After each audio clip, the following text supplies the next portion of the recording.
देखो, मैंने तुमसे कहा था ना कि इस साल अगर कई लोग तुम्हें बर्बाद करने की कोशिश करेंगे या तुम्हारा बिगाड़ने की कोशिश करेंगे ना, तो हर बार उस अंधेरे से तुम बाहर निकल जाओगे।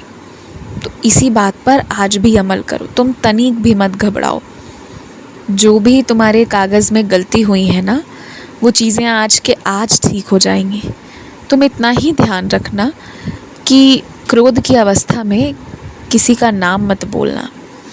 बस जितना ज़रूरी है उतना ही बताना कि किसने गड़बड़ किया है, उससे ज़्यादा और उसकी पुरानी चीज़ों का ज़िक्र मत करना। इतना ही ध्यान रखना, क्योंकि क्रोध की अवस्था में अक्सर इंसान खुद पर काबू नहीं रख पाता है।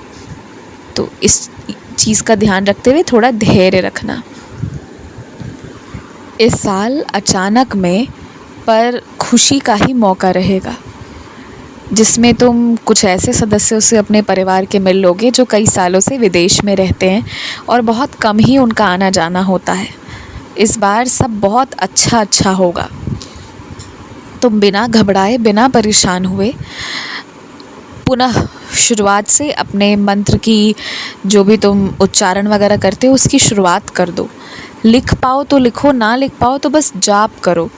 और जाप माला खरीदो, उसमें तुम मत सोचो कि खर्च होगा, वो तुम खरीदो, तुम्हारे लिए ज़रूरी है। और अपना हर एक समय बचाओ। जब तुम आवागमन के समय, खाली समय रहता है ना, उस समय भी तुम जाप करो। कुछ नहीं तो तुम साई तो कह सकते हो, तो वो करते रहो। अपना समय ज़रा भी बर्बाद मत होने दो और एकदम निश्चिंत रहो। तुम्हारे जितने भी शत्रु हैं जो तुम्हारे पीछे हाथ धोकर पड़ जाएंगे ना, वो भी तुम समझ लो कि वो भी उनका आखिरी ही होगा। उससे डर करना, आगे कोई तुम्हारे पीछे नहीं पड़ेगा, क्योंकि जो तुम्हारे पीछे पड़ेंगे ना इस बार, उनको मैं कड़ी सज़ा देने जा रहा हूँ। और बहुत कड़ी सज़ा देना बहुत आवश्यक है, क्योंकि जब कोई मेरे सच्चे और ईमानदार भक्त के पीछे इस तरह हाथ धोकर पड़े कि उसका जीना मुश्किल कर दे, तो मैं वैसे लोगों को माफ़ नहीं करता। कुछ लोगों के कुछ पाप ऐसे होते हैं जिसको क्षमा करना फिर वो बहुत बड़ी पाप हो जाएगी। तो कुछ लोग क्षमा के लायक नहीं हैं। तुम एकदम निश्चिंत रहो, तुम बिल्कुल चिंता मत करो। तुम एक ही चीज़ का हमेशा ध्यान रखना, अपनी ज़ुबान मत ख़राब होने देना। सच में अपनी ज़ुबान पर काबू रखना, अपने शब्दों पर काबू रखना, अपनी बातें बोलना। अगर कोई गलत है या गलत कर रहा है वो बोलना, उससे मत डरना, लेकिन सही शब्दों का चयन करना। ये बस शब्दों की ही हेरा फेरी है, बस शब्दों का खेल है। अच्छा सुनो, मंदिर से तुम्हें शॉल लेना, मंदिर के कपड़े पाना बहुत पसंद आता है, लेकिन धीरे धीरे तुम उसे लाकर अपने घर पर रखते जा रहे हो। फिर एक दिन ऐसा आएगा जब तुम्हें लगेगा कि अब इसकी क्या ज़रूरत है। फिर क्या करोगे तुम्हें लगेगा कि इतने सारे हो गए हैं, अब इसका मैं क्या करूं। इस अवस्था तक भी पहुंच जाओगे। इसीलिए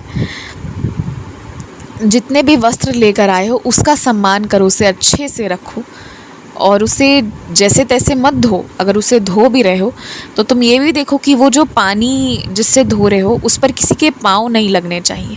इन चीज़ों का ध्यान रखो, बहुत नियम से रखो, क्योंकि देखो जो वस्त्र तुम्हें मिल रहे हैं वो कभी बहुत पूजनीय अवस्था में रहा है, तो हरदम हर क्षण उसकी उतनी ही सम्मान होनी चाहिए।